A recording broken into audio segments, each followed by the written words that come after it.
예수 그리스도의 이름으로 예수만교회 성도 여러분 진심으로 사랑하고 축복합니다.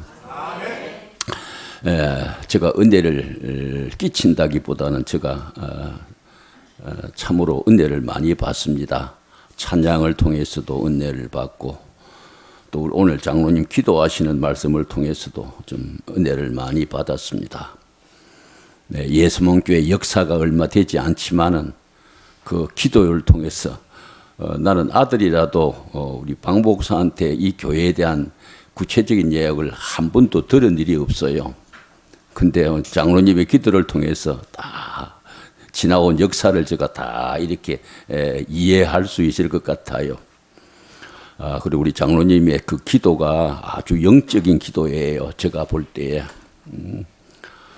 우리 출애굽이라는 말씀을 아까 기도 시간에 썼었는데 우리가 애굽에 살 때, 세상에 살 때는 육적 삶을 살았어요. 근데 출애굽을 해서 이제 가나안을 바라보면서 나가는 삶은 영적 삶입니다. 우리 예수님께서 살리는 것은 영이니 육은 무익하다 그렇게 말씀하셨어요.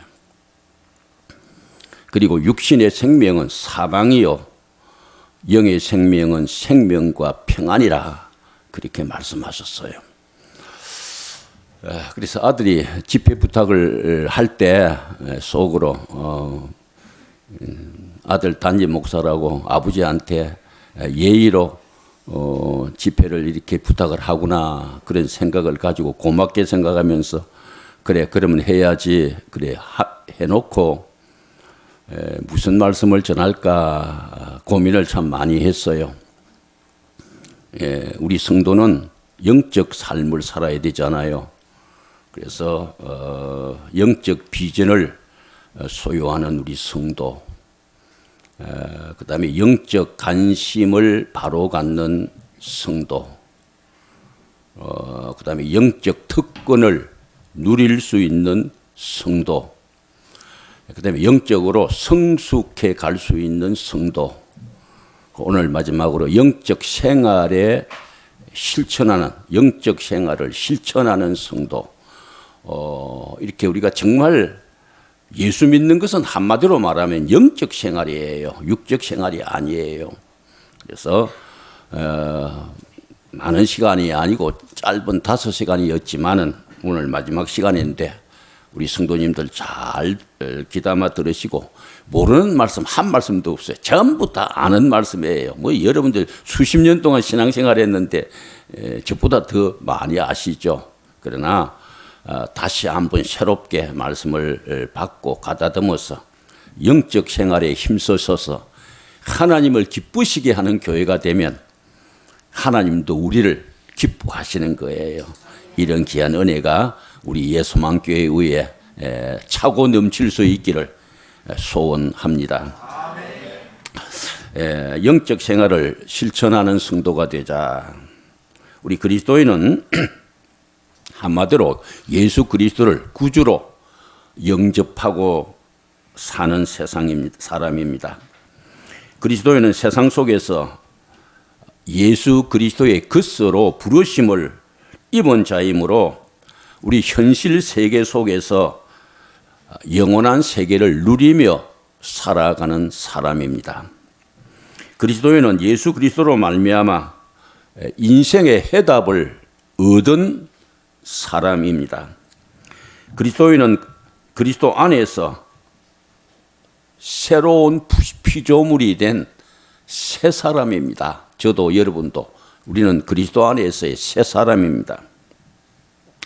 왕자는 왕자답게 살아야 되고 군자는 군자답게 살아야 되듯이 우리 성도는 영적인 사람인 성도는 성도답게 살아야 되죠. 그리스도인으로 비전을 가져야 할 것도 있고 또 그리스도인으로 특권을 누려야 할 것도 있고 또 그리스도인으로서 실천해야 할 일들도 있습니다. 그래서 오늘은 우리 그리스도인이 꼭 실천하고 살아야 될 내용에 대해서 뭐 잘 아는 이야기입니다만은 우리 다시 한번 가다듬어 참 우리가 정리하고 은혜받는 그런 귀한 시간이 되기를 소원합니다.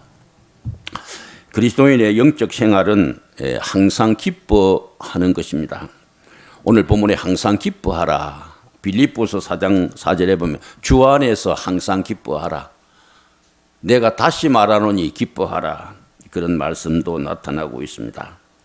이 말씀은 즐겁게 살아야 하고 행복하게 살아야 한다라고 하는 말씀입니다. 성도가 행복하게 사는 것, 기뻐하며 사는 것이 하나님의 뜻입니다. 이것을 깨달는 것은 매우 중요합니다. 많은 사람들이 말씀의 뜻을 잘 모르고 살고 있어요. 다시 말하면 하나님의 진정한 뜻을 이해하지 못하고 살고 있다고 하는 겁니다. 예수를 믿기는 믿으면서도 예수를 짐스럽게 부담스럽게 믿는 사람들이 너무 많아요. 예수를 억지로 마지못해 믿는 사람들도 없지 않아요.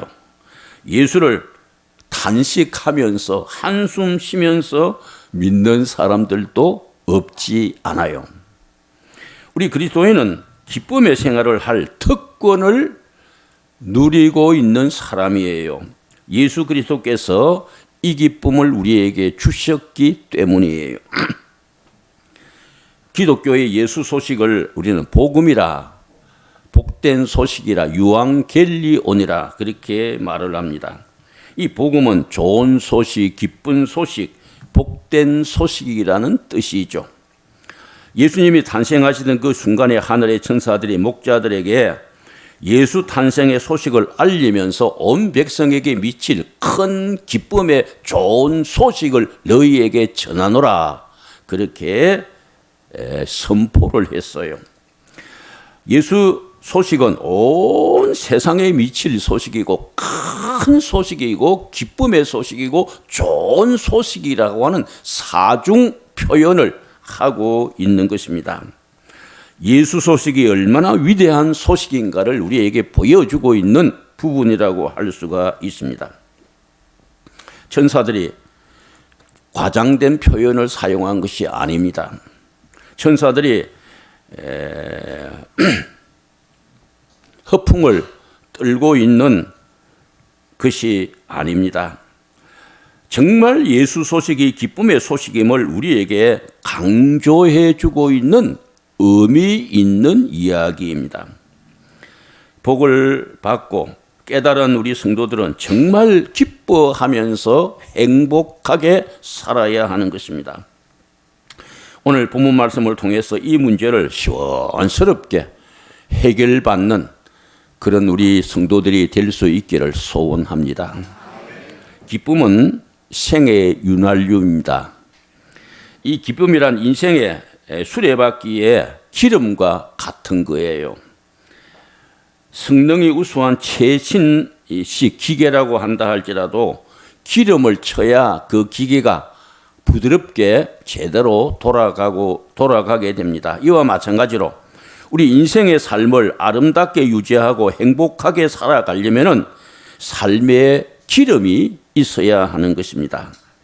인생의 삶의 과정에서 기쁨과 즐거움이 넘쳐 흘러야 삶이 재미가 있고 삶이 윤택하고 풍부하고 행복하고 인생 삶의 수레바퀴가 아주 순조롭게 굴러가게 되는 겁니다.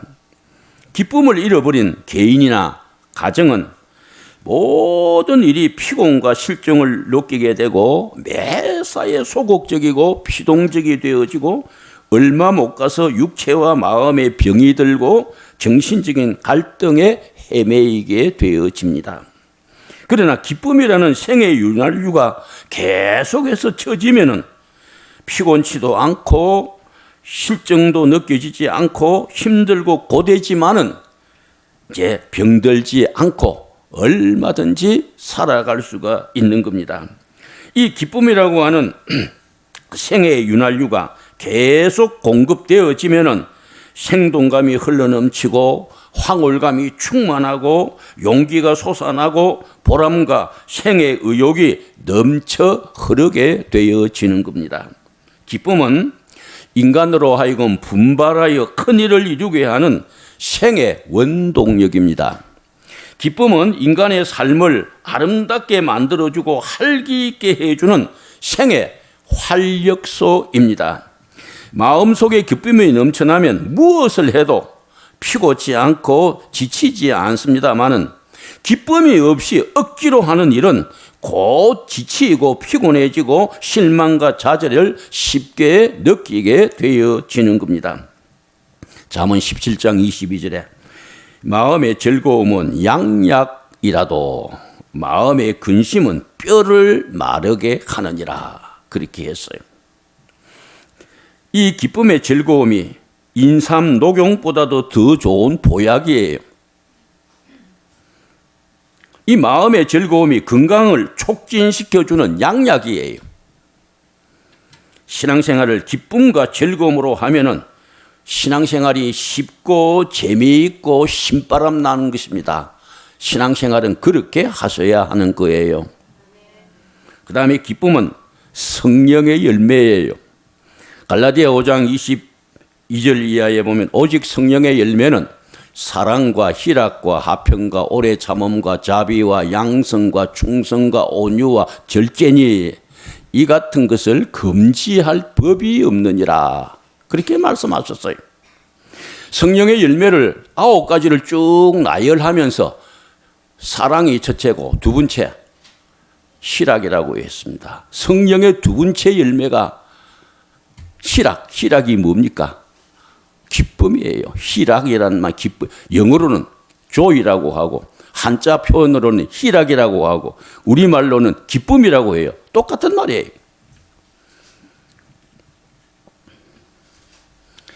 성령을 따라 살면은 기쁨의 열매가 맺힌다는 거예요. 기쁨은 성령의 열매입니다.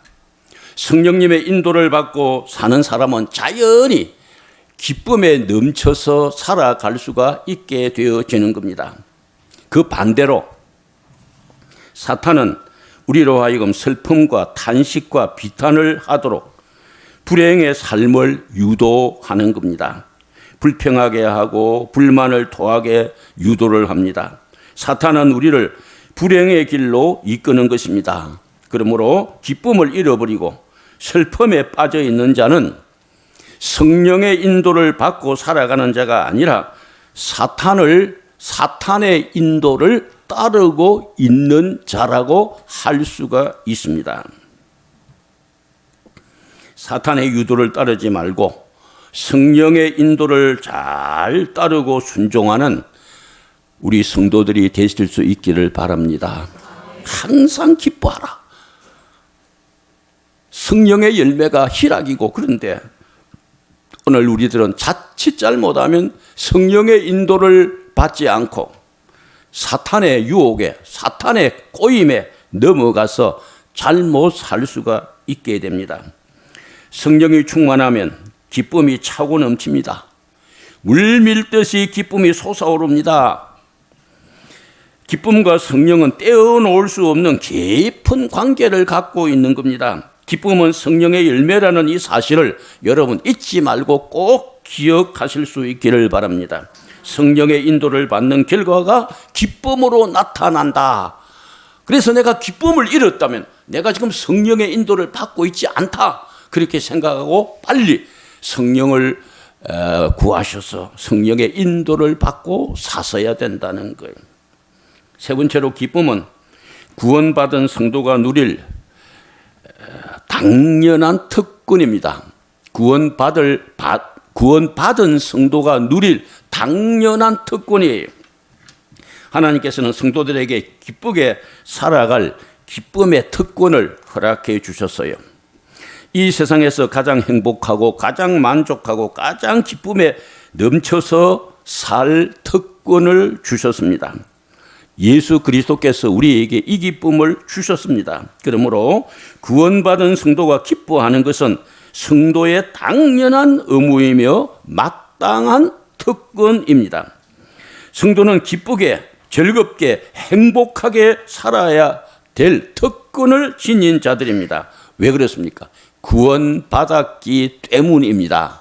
왜 그렇습니까? 하나님의 자녀가 되었기 때문입니다. 부모님은 자기 자녀들이 행복하고 즐겁게 사는 것을 제일 원합니다. 저도 자녀가 5인데 5 가정이 다 행복하게 살기를 정말 원하고 있고 하나님 앞에 기도하고 있어요. 근데 하나님께서 그 기도를 들어주셔서 우리 자녀 5이 너무 행복하게 잘 살고 있어요. 우리 가정 자랑해서 미안합니다. 정말 하나님의 은혜로 5 가정이 정말로 행복하게 살아가고 있어요. 하나님께서도 하나님의 자녀된 우리 성도들이 기쁘고 즐겁게 사는 것을 좋아하시고 바라신다는 것을 우리가 알아야 돼요. 우리로 하여금 구속해 주시고 구원해 주신 것은 행복하게 살게 하기 위함인 것입니다. 우리로 하여금 참 자유함과 평안과 위로와 소망과 만족과 행복을 누리게 하시기 위함인 것입니다. 성도의 참된 행복을 위해서 예수님이 사람의 몸을 입고 이 세상에 오셨고 부요하신 자로서 우리를 위하여 가난하게 되셨고 아픔과 고통의 십자가를 지시게 되셨습니다. 그가 찔림은 우리의 허물 때문이요 그가 상함은 우리의 죄악 때문이라.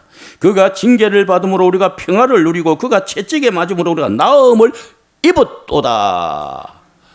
우리가 예수님의 은혜로 구원받았다면 기쁘게 평화를 누리고 나음을 얻고 건강하게 살아야 되는 것이 정상이다. 성경은 그렇게 가르쳐주고 있어요.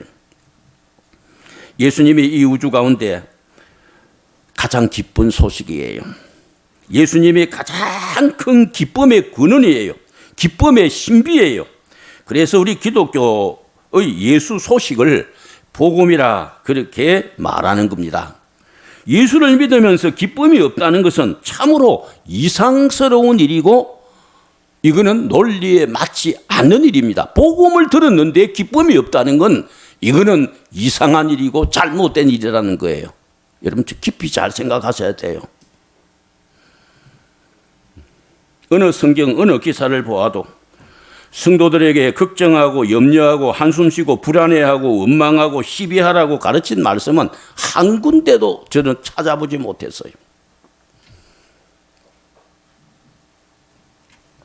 기뻐하라. 항상 기뻐하라. 주 안에서 기뻐하라. 다시 말하노니 기뻐하라. 너희 기쁨이 충만하게 하라. 기뻐 뛰놀라. 성경은 우리에게 그렇게 가르쳐주고 있다는 거예요.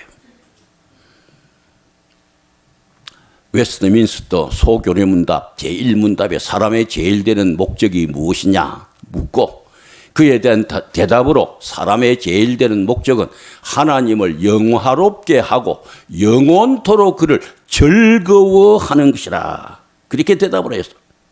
하나님을 생각만 해도 이름만 불러도 내 가슴이 울렁거리고 기쁨이 흘러 넘쳐야 된다 그 이야기예요. 젊은이들 연애할 때 상대방 생각만 하고 이름만 들어도 막 가슴이 설레이듯이 하나님의 이름만 듣고 하나님 생각만 해도 내 기쁨이 흘러 넘치는 그런 삶을 살아야 그게 진짜 성도의 삶이라는 거예요.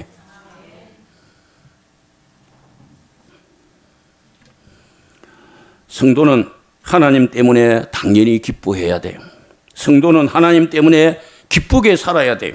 성도는 구원받았기 때문에 기쁘게 살아야 되는 거예요. 성도는 하나님의 자녀이기 때문에 기쁘게 살아야 되는 거예요. 여러분 이걸 꼭 기억하셔야 돼요. 나는 돈이 없는데 권력이 없는데 배운 것이 없는데 그런 것 때문에 기뻐하는 게 아니고 하나님 때문에 구원받았기 때문에 하나님의 자녀이기 때문에 기뻐하는 거예요. 여러분 자녀라고 하는 이 말은 그냥 개념적인 거 아니에요. 여기 혹시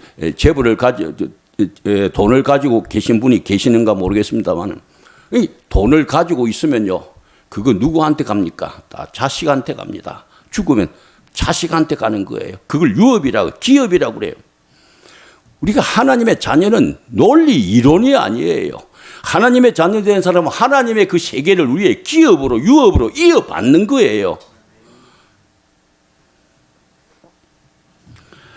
당연히 누릴 특권을 누리지 못하는 것은 지혜로운 일이 아니에요. 성도가 주 안에서 당연히 기뻐해야 되는데 기뻐하지 못하는 것은 결코 좋은 일도 옳은 일도 합당한 일도 아니라고 하는 거예요. 예수를 믿으면서도 기쁨을 잃고 사는 것은 신앙에 문제가 있는 거예요.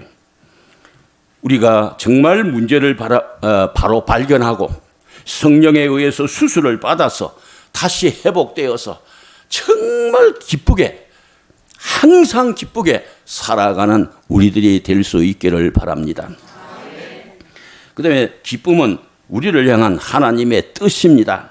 오늘 본문 말씀에 항상 기뻐하라, 쉬지 말고 기도하라, 범사에 감사하라. 이것이 예수 그리스도 안에서 우리를 향하신 하나님의 뜻이라 그렇게 말씀하고 있습니다. 하나님께서는 인간을 향하여 자기 뜻을 가지고 계셔요. 하나님의 뜻은 항상 선하고 고귀하고 절대적이고 변함이 없어요. 진정한 성도는 자기의 이익이나 기분대로 사는 것이 아니라 하나님의 뜻을 쫓아서 살아가는 거예요. 참 성도는 하나님의 뜻 앞에서는 자기를 복종시키고 겸손히 그 뜻을 따르는 거예요. 참 성도는 하나님의 뜻을 존중하고 하나님의 뜻을 좋아하고 하나님의 뜻을 실천하는 거예요. 하나님의 뜻이 성도들이 기뻐하면서 사는 것이 하나님의 뜻이라는 거예요. 물론 하나님의 뜻은 여러 가지가 있어요. 성경에 여러 가지가 있지만은 어떻게 취급할 수 있는 시간이 없어요. 그 하나님의 뜻 가운데 분명한 것은 성도들이 기뻐하면서 살아가는 것이 하나님의 뜻이라는 거예요. 기뻐하며 사는 것은 하나님의 뜻을 따르는 일이에요. 기쁨을 잃고 사는 것은 하나님의 뜻을 어그러치는 일이에요. 슬픔과 괴로움으로 인생을 사는 것은 하나님의 뜻을 거스르는 삶인 거예요. 불평, 불만으로 인생을 사는 것은 하나님의 뜻에 어긋나는 일이에요. 원망스러움으로 인생을 사는 것도 하나님의 뜻을 거스르는 일인 거예요. 그러므로 슬픔과 괴로움으로 인생을 사는, 불평, 불만으로 인생을 사는, 원망스러움으로 인생을 사는, 한스러움으로 인생을 사는 것은 결코 성도의 바른 삶이 아니라는 것입니다. 성도는 구원의 은혜에 감격해서 하나님의 사랑에 만족하며 항상 기뻐하고 밝게 살아야 되는 것입니다. 이것이 세상에 대해서 그리스도인이 풍기는 그리스도의 향기입니다. 늘 예수님 때문에 하나님 때문에 기뻐 즐거워하며 사는 그것이 세상에 그리스도의 향기를 풍기는 내용이라는 거예요. 예수 믿는 사람들이 슬퍼하고 괴로워하고 고통스럽게 살면은요, 세상 사람들이 보면 오히려 예수 믿는 사람 보고 욕을 해요. 교회 다닌다고 하면서 저렇게 살아가느냐. 그건 그리스도의 향기를 풍기는 것이 아니라 악취를 풍기는 거예요. 자, 그 다음에 기쁨은 구원받은 내적 증거예요. 내가 늘 주 안에서 기쁘게 산다는 것은 내가 구원받았다고 하는 증거 중 내적 증거의 하나다, 그런 말이에요. 구원받은 자들은 기쁨을 주체할 수가 없어요. 구원받는 것은 인간의 노력이나 선행으로 받는 것이 아니고 전적인 하나님의 은혜예요. 우리가 믿음으로 구원받지만은 그 믿음도 내가 만들어내거나 내가 발견한 것이 아니고 하나님의 선물인 것이에요. 우리가 구원받았다는 증거가 여러 가지가 있지만은 그 중에 하나가 내 마음 속에 차오르는 이 기쁨. 내가 하나님의 은혜로 구원받았다. 그걸 생각하면 기쁨이 있다고 하는 사실이에요. 놀라운 하나님의 은혜를 입으시니 어찌 기뻐하지 아니할 수가 있겠어요? 거듭난 자는 강 같은 평안과 샘솟는 기쁨이 있어요. 요한복음 15장 11절에 내가 이것을 너희에게 이르면 내 기쁨이 너희 안에 있어 너희 기쁨을 충만케 하려 함이라. 성도의 기쁨은 모자라는 결핍된 기쁨이 아니라 흘러 넘치는 풍성한 기쁨인 거예요. 로마서 14장 17절에 하나님의 나라는 먹는 것과 마시는 것이 아니요 오직 성령 안에서 의와 평강과 희락이라. 이게 희락이란 말로 또 나온데 내나 기쁨이란 말이에요. 이로써 그리스도를 섬기는 자는 하나님께 기뻐하심을 받으며 사람에게도 칭찬을 받느니라. 그렇게 해서 하나님의 나라의 속성은 의와 평강과 희락인데 이것들이 바로 성령 안에서 이루어지게 되는 것입니다. 베드로전서 1장 8절 9절 예수를 너희가 보지 못하였으나 사랑하는도다. 이제도 보지 못하나 믿고 말할 수 없는 영광스러운 즐거움으로 기뻐하니 믿음의 결국 곧 영혼의 구원을 받음이라. 영혼의 구원을 받은 사람은 이 기쁨을 주체할 수가 없어요. 말할 수 없는 그 기쁨이 흘러 넘치게 된다 하는 사실입니다. 영혼의 구원을 받은 자는 말할 수 없는 기쁨과 즐거움이 있어요. 구원받은 성도들은 반드시 기쁨이 넘치게 되어 있어요. 이 구원의 기쁨은 현실의 기쁨이요 지금인 기쁨인 동시에 소망의 기쁨이요 장래의 기쁨인 것입니다. 왜냐하면 예수 그리스도 나타나실 때 칭찬과 존귀와 영광을 받게 되기 때문입니다. 사랑하는 성도 여러분, 이러한 기쁨이 정말 우리의 마음속에 충만하십니까? 내 뱃속에서 강물처럼 기쁨의 샘이 흘러내리고 있습니까? 날 구원해 주신 주님의 십자가의 사랑을 생각할 때에 감격하고 기뻐하고 춤이라도 추고 싶은 생각이 드십니까? 예수 이름만 들어도 하나님을 마음속에 생각만 해도 그 하나님으로 인해서 내 마음이 기쁘고 내 가슴이 떨리는 그러한 감격의 기쁨이 있습니까? 성도의 기쁨은 성도의 축복입니다. 재산도 축복이고 자녀도 축복이고 명예도 축복이지만은 기쁨은 정말로 큰 축복입니다. 진정한 축복은 소유하는 것이 아니라 누리는 거예요. 누리는 거예요. 이 기쁨을 누리시기를 주의 이름으로 축복합니다. 평생을 누려도 다 누릴 수 없는 무궁무진한 기쁨이에요. 그러면 성도가 누릴 기쁨은 어떠한 기쁨인지 세 가지만 말씀을 드리려고 합니다. 주 안에서 기쁨입니다. 빌립보 4장 4절에 주 안에서 항상 기뻐하라. 느헤미야 8장 10절에 여호와를 기뻐하는 것이 너희의 힘이라. 그렇게 말했어요. 본문에 항상 기뻐하라. 이것이 그리스도 예수 안에서 너희를 향하신 하나님의 뜻이라. 그렇게 말씀하셨어요. 주 안에서의 기쁨은 자아 중심의 기쁨, 자아 도취의 기쁨이 아니에요. 주 안에서의 기쁨은 감정에 흔들리는 순간적이고 이제 일시적인 기쁨이 아니에요.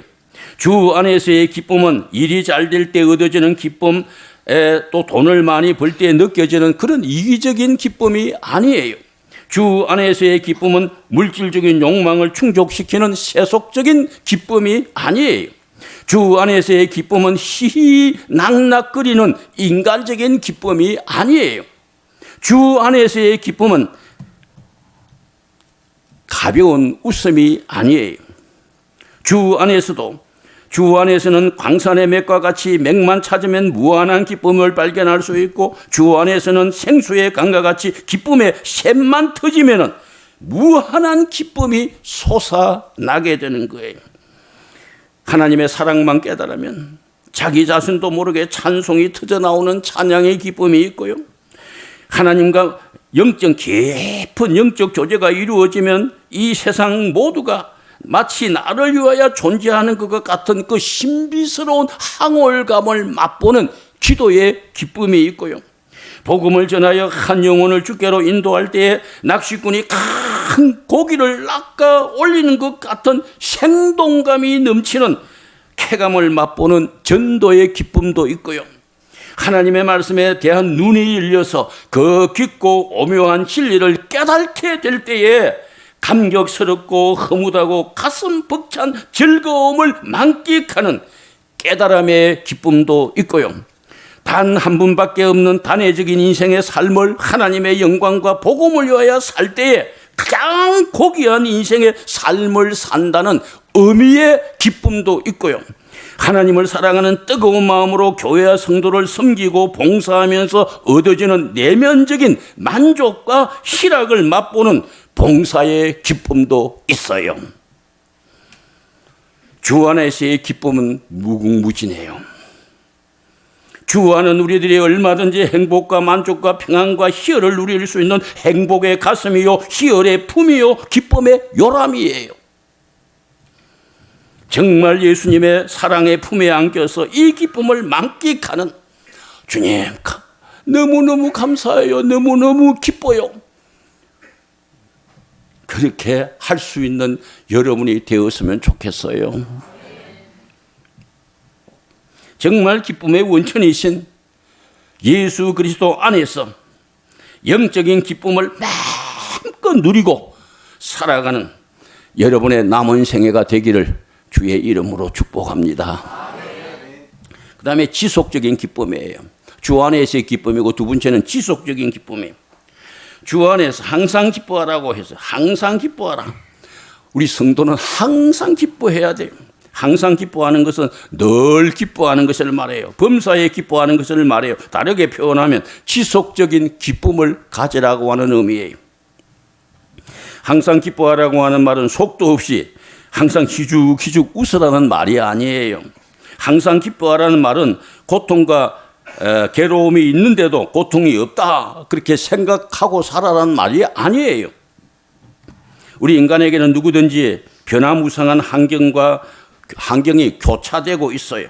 그러므로 인간은 항상 웃고만 살 수가 없어요. 아무리 예수 믿어도 좋은 일만 일어나는 거 아니에요. 성도라도 울어야 될 때도 있고 고통을 당해야 될 때도 있어요. 성도라도 슬퍼해야 될 때가 있고 괴로워해야 될 때가 있어요. 그러면 항상 기뻐하라고 하는 말씀은 무슨 뜻인가? 지속적인 기쁨을 가지라고 하는 의미예요. 어떤 환경과 여건 속에서도 기쁨을 잃어버리지 않는 그런 지속적인 기쁨을 가지라, 그런 의미예요. 불멸의 기쁨을 기뻐하라고 하는 말이죠. 비록 외형상으로는 불행한 것 같으나 고통 속에 있지만 그 고통 속에서도 없어지지 아니하는 불멸의 기쁨이 있어요. 영구한 기쁨을 가지라는 말이에요. 한번 맛본 이 기쁨, 경험한 이 영적 기쁨, 그것을 계속 유지할 수 있는 영구한 기쁨을 가지라, 그런 말이에요.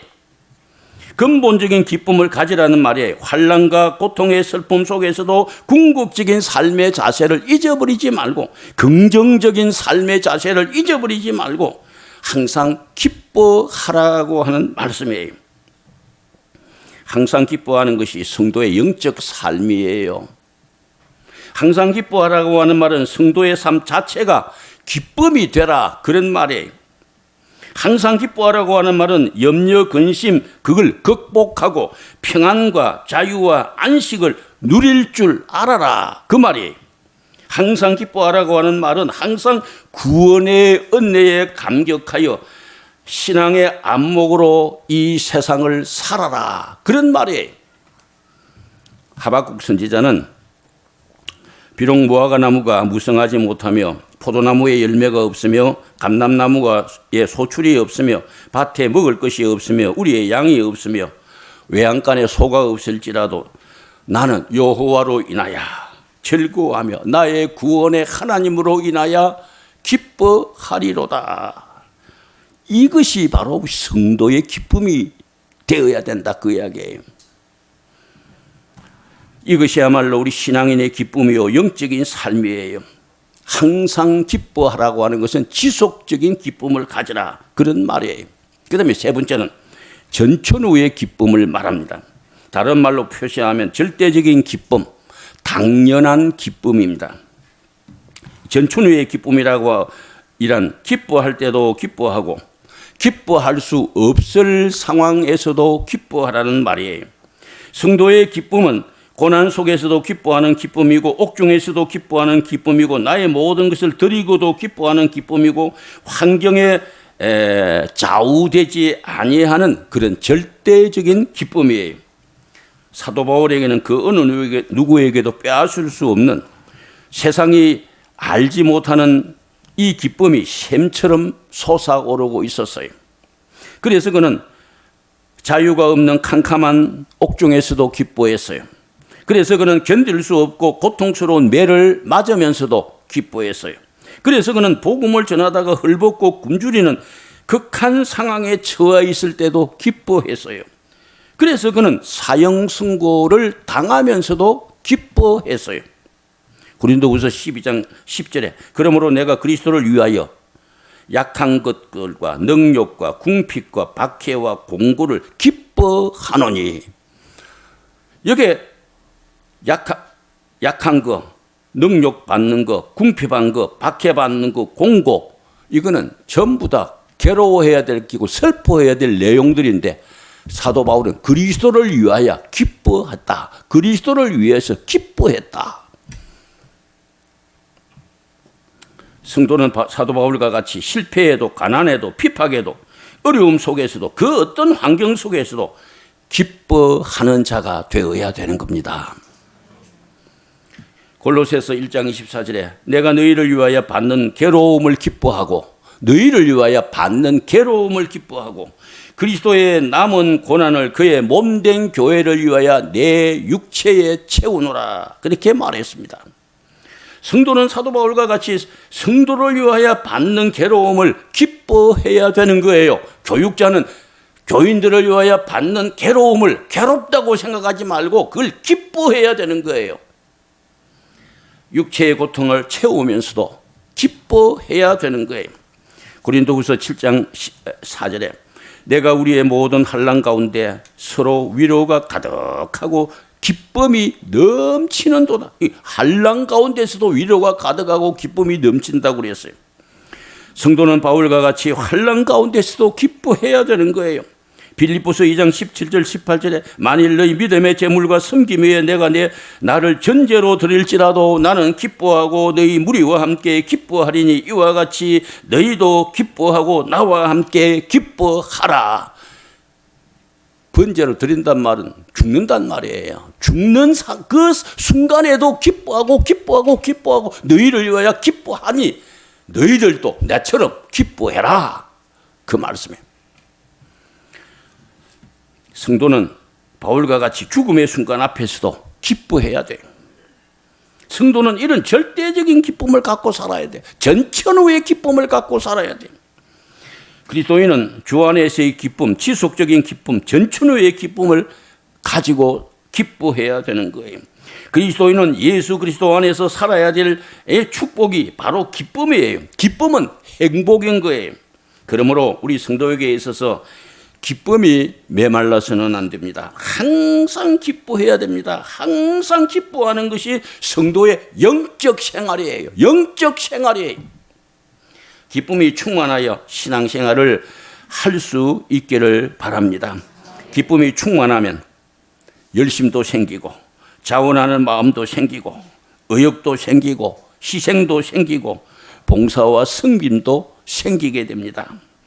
이 기쁨이 충만하여 교회를 봉사하고, 이 기쁨이 충만하여 서로 교제하고, 이 기쁨이 충만하여 전도하고, 이 기쁨이 충만하여 서로 사랑하고 격려하고 위로할 때에 거기에 영적 뜨거움이 있게 될 것이고, 주님의 능력을 강하게 맛보게 될 것이고, 주님의 구원의 사랑의 빛이 더욱 빛나게 될 것입니다. 우리 예소망교회는 정말 이런 교회, 온 성도들이 기쁨으로 신앙생활하는 이 은혜가 있기를 주의 이름으로 축복합니다. 제가 볼 때 우리 예소망교회는 그런 것 같아요. 뭐 찬양하는 모습이나 식당에서 성도 섬기는 모습이나 뭐 보면 이 교회는 좀 다르다 하는 사실을 제가 솔직히 느껴요. 그래서 마음이 흐뭇해요. 근데 우리 성도는 구원받았기 때문에, 하나님의 자녀이기 때문에 정말 주님이 주시는 그 기쁨을 가지고 함께 섬기고 사랑하고 교회 생활을 할 수 있는 여러분이 될 수 있기를 주의 이름으로 축복합니다. 그 다음에 그리스도인의 영적 생활은 쉬지 말고 기도하는 겁니다. 쉬지 말고 기도하라.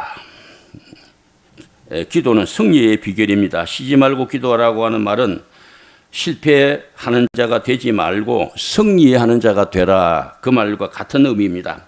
기도는 성도가 승리할 수 있는 절대적인 무기이기 때문입니다. 우리 인간은 누구를 불문하고 인간의 힘으로는 승리할 수가 없습니다. 승리하기 위해서는 주님의 도움이 꼭 필요합니다. 내가 산을 향하여 눈을 들리라. 나의 도움이 어디서 올꼬? 나의 도움이 천지를 지으신 여호와에게서로다. 하나님의 도움을 입어야 우리가 승리할 수 있습니다. 하나님의 도움을 입기 위해서는 기도해야 합니다. 쉬지 말고 기도하라고 하는 이 말은 부단히 하나님의 도움을 입고 살아라고 하는 말씀과 같아요. 그래서 쉬지 말고 기도해라, 그렇게 말하고 있습니다. 하나님께서는 성도가 기도를 통해서 승리할 수 있음을 성경에서 약속해 주고 있어요. 빌립보서 4장 6절 7절에 아무것도 염려하지 말고 다만 모든 일에 기도와 간구로 너희 구할 것을 감사함으로 하나님께 아뢰라. 그리하면 모든 지각에 뛰어나신 하나님의 평강이 그리스도 예수 안에서 너희 마음과 생각을 지키시리라. 요한복음 14장 14절에 내 이름으로 무엇인지 내게 구하면 내가 행하리라. 요한복음 15장 7절에 너희가 내 안에 거하고 내 말이 너희 안에 거하면 무엇이든지 원하는 대로 구하라. 그리하면 이루리라. 요한일서 5장 14절 15절 그를 향하여 우리가 가진 바 담대함이 이것이니 그의 뜻대로 무엇을 구하면 들으심이라. 우리가 무엇이든지 구하는 바를 들으시는 줄을 안즉 우리가 그에게 구한 것을 얻은 줄을 또한 아느니라. 본문 말씀을 설명을 다 해드릴 수 없어서 죄송합니다만 분명히 주님의 약속이 있습니다. 우리가 기도하면 하나님이 우리의 기도를 들으시겠다는 주님의 약속이 성경에 약속되어 있어요. 기도는 성도가 승리하는 비결 중에 하나이고 주님이 제시하신 승리의 비결이고 모든 신앙인들이 경험한 확실한 승리의 비결입니다. 그러나 이 기도의 중요성을 바로 인식하는 성도, 그 기도의 가치를 바로 깨달는 성도는 많지를 못해요. 참 안타까운 현실이에요. 쉬지 말고 기도하라고 하는 말은 기도 생활만 하라는 의미는 아니에요. 가정생활도 사회생활도 직장생활도 하지 말고 기도만 하라는 그런 의미는 아니에요. 쉬지 말고 기도하라고 하는 온전히 하나님을 의지하면서 하나님의 도움을 구하고 살아라, 그런 말이에요. 여러분, 우리가 하나님 앞에 와서 무릎 꿇고 참 정중하게 기도를 할 수도 있지만은 지하철을 타고 가면서 버스를 타고 가면서 집에서 설거지를 하고 청소를 하면서도 얼마든지 하나님 앞에 기도할 수 있고 하나님은 그런 기도를 다 들으시는 거예요. 기도는 늘 하나님의 도움을 구하는 것이기 때문에 늘 기도하라는 말은 늘 하나님 저를 도와주세요 그렇게 하는 것과 같은 거예요. 그것이 바로 승리할 수 있는 비결이라고 하는 거예요. 기도로 얻어지는 승리, 이것이 우리 신앙 성도의 축복이고 성도가 마땅히 해야 될 영적인 일이에요. 기도하지 않고는 결단코 능력 있는 신앙인이 될 수가 없어요. 기도하지 않고는 무기력하고 형식적인 신앙인이 될 수밖에 없는 거예요. 기도하면 하나님의 능력을 얻을 수가 있어요. E.M. 바운저라고 하는 사람은 기도는 하나님으로 하여금 일하도록 만드는 것이다. 우리가 기도하면 하나님께서 일하신단 말이에요. 그래서 우리는 기도하고 하나님은 응답하신다. 우리는 기도하고 하나님은 역사하신다. 우리는 기도하고 하나님은 그 일을 이루신다. 그런 말이 있어요. 하나님께서는 이 긍정적인 뜻을 품고 하나님을 전적으로 신뢰하는 하나님의 자녀들을 통해서 하나님의 일을 이루시기를 소원하셔요. 옛 소망교회 성도들을 통해서 하나님의 그 계획과 뜻을 이루시기를 하나님은 소원하시고 계시는 거예요. 기도는 우리로 하여금 하나님의 크신 능력을 체험하게 해요. 기도는 우리로 하여금 하나님의 참된 사랑과 은혜를 깨닫게 해요. 기도는 우리로 하여금 이 세상을 이기는 힘과 물질 물명을 초월하는 능력을 제공해 주는 거예요. 기도는 우리로 하여금 신앙생활을 바로 할 수 있는 열정과 뜨거움을 일으켜 주는 거예요. 기도는 성도에게 있어서 이처럼 중요한 거예요. 쉬지 말고 기도하라고 했어요. 왜 쉬지 말고 기도해야 할까요? 기도를 쉬면은 죄가 되기 때문입니다. 사무엘상 12장 23절에 사무엘은 나는 너희를 위하여 기도하기를 쉬는 죄를 여호와 앞에 결단코 범치 아니하고 그렇게 말했습니다. 기도하기를 멈추는 것은 죄인 거예요. 왜 기도하지 않는 것이 죄냐? 그것은 하나님을 의지하지 않고 자기를 의뢰하는 행위이기 때문이에요. 그것은 하나님을 찾지 않냐고 자기의 경험과 능력을 찾는 행위이기 때문이에요. 그것은 하나님의 도움을 구하지 않고 자기의 도움을 구하는 것이기 때문이에요. 그것은 하나님의 도움 없이도 내 능력으로, 내 노력으로, 내 수단으로, 내 힘으로 잘할 수 있다는 행위이기 때문이에요. 기도하지 않는 것은 하나님이 도와주시지 않아도 내 힘으로 잘할 수 있습니다. 그런 것과 마찬가지의 뜻이잖아요. 그래서 기도하지 아니하는 것은 교만의 죄고, 자기를 의지하는 오만의 죄고, 자기 힘을 믿는 자만의 죄인 거예요. 하나님 앞에서는 내 힘으로 모든 것을 할 수 있다는 이 교만의 죄가 참으로 무서운 거예요. 하나님은 교만한 자를 물리치시고 꺾으시고 낮추시고 대적하시기 때문인 거예요. 기도하지 아니하는 이 무서움을 깨달을 수 있는 여러분이 되셔야 됩니다. 집이 멀면 새벽기도 나오기 힘들어요. 새벽기도 안 나온다고 그게 잘못이 아니에요. 새벽기도 안 나오도 집에서 기도할 수 있고 가까운 교회 가서 기도할 수도 있고 자기 직장 가서 조용히 하나님 앞에 기도할 수 있지 않아요?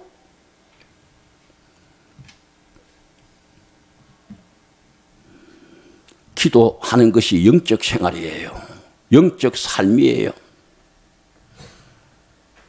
쉬지 말고 기도하라 하는 것은 우리를 향하신 하나님의 뜻이라고 그랬어요. 성도는 항상 기도하고 살아야 돼요. 항상 하나님의 도움 속에서 살아야 돼요. 성도는 항상 하나님을 의지하고 살아야 돼요.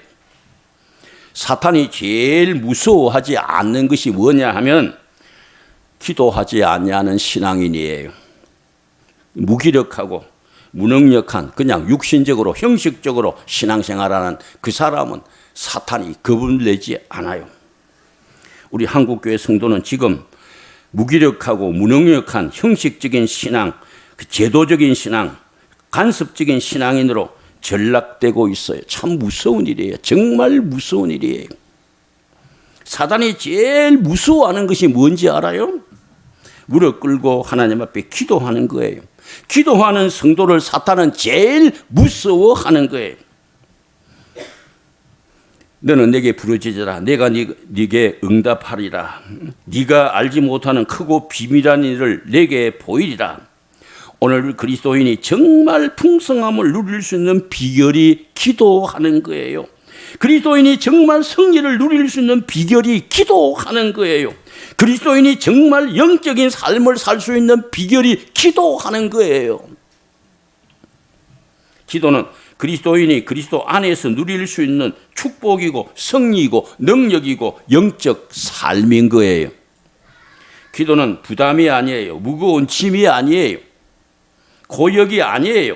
기도는 성도가 능력을 넣는 비결이에요. 승리하는 비결이에요. 풍성함을 누리는 비결이에요. 영적 삶을 살아가는 비결이에요. 그런데 대부분의 사람들은 이 축복을 모르고 살아요. 기도를 그냥 신앙의 짐으로 생각하고 부담으로 생각하고 살아가는 사람들이 너무 많아요. 조금만 편하면 기도하지 않아요. 조금만 잘 되면 기도하지 않아요. 조금만 부유하면 기도하지 않아요. 그래서 성도들이 잘 넘어지고 자빠지고 방황하고 빠지고 고통에 시달리고 그런 일이 생기게 되는 거예요. 그래서 하나님께서는 쉬지 말고 기도하라 그렇게 요구하고 있어요. 기도하는 것이 하나님의 뜻을 이루는 거예요. 기도하는 것이 하나님의 요구에 응하는 거예요. 기도하는 것이 성도답게 살아가는 영적 생활이에요. 그러므로 성도는 기도해도 좋고 안 해도 좋은 그런 것이 아니에요. 기도를 하면 좋고 안 해도 괜찮은 그런 것이 아니에요. 기도를 하고 싶을 때는 기도하고 기도하기 싫을 때는 기도 안 하는 선택적인 그런 것이 아니에요. 반드시 기도해야 되는 필수적인 것이에요. 성도는 쉬지 말고 항상 반드시 기도해야 되는 거예요. 쉬지 말고 기도함으로 하나님의 능력을 힘입어서 승리하는 우리 예소망교회 모든 성도님들 다 되실 수 있기를 주님의 이름으로 축복합니다. 마지막으로 우리 성도의 영적 생활 세 번째는 범사에 감사하는 거예요. 범사에 감사하라. 이것이 그리스도 예수 안에서 너희를 향하신 하나님의 뜻이라. 그렇게 말했어요. 감사 생활, 이것이 그리스도인이 꼭 실천해야 될 영적 생활이에요. 그리스도인이라면 반드시 행해야 될 일이에요. 구원의 감격에서 감사가 나와요. 은혜의 만족에서 감사가 나와요. 그러므로 범사에 감사하라고 하는 말은 모든 일에 만족하며 살아라, 그런 말이에요. 성도가 그리스도 안에서 누릴 축복이 만족이지 않아요. 이게 감사하는 삶이에요. 모든 일에 감사하며 살 수 있다면 일단 신앙에 성공한 사람이라고 보아도 무방한 거예요. 여러분이 입만 열면 감사합니다. 생각만 가지면 하나님 감사합니다. 이런 생각, 이런 말만 나온다면 여러분은 일단 신앙에 성공하고 있다고 봐도 틀림이 없어요. 매사에 감사가 흘러넘치는 사람은 성도의 참모습이라고 말할 수가 있어요. 그런데 오늘 우리 그리스도인이라고 하면서 감사하지 못하는 자가 너무 많아요. 성도에게 감사가 없다는 것은 그리스도인이 그리스도 안에서 누릴 축복을 온전히 누리지 못하고 있다는 거예요. 성도에게 감사가 없다는 것은 그리스도인이 그리스도 안에서 영적 생활을 제대로 하지 못하고 있다는 내용이에요. 참으로 안타깝지요. 범사에 감사하라고 했어요. 모든 일에 감사하라는 말씀이에요. 좋은 일, 굳은 일, 큰 일, 작은 일, 하찮은 일, 중요한 일, 모든 일에 감사하라고 하는 거예요. 성도는 좋은 일에만 감사하는 게 아니에요. 내 욕심이 채워질 때만 감사하는 것이 아니에요. 욕심을 떠나서 모든 일에 모든 일에 자족하고 모든 일에 부여의식을 느끼고 살아야 되는 거예요. 성도는 범사에 감사해야 돼요. 범사에 감사하라고는 이 말의 뜻은 소극적인 의미와 적극적인 의미 두 가지가 있는데, 소극적인 의미에서는 불평하지 말고 원망하지 말고 살아라, 그런 의미가 있어요. 원망과 불평은 마귀를 불러들이는 초청장이에요. 원망과 불평은 행복한 삶을 빼앗는 마귀의 작전 제1호예요. 원망과 불평은 성도의 감사를 두드려 부수는 새방망이에요.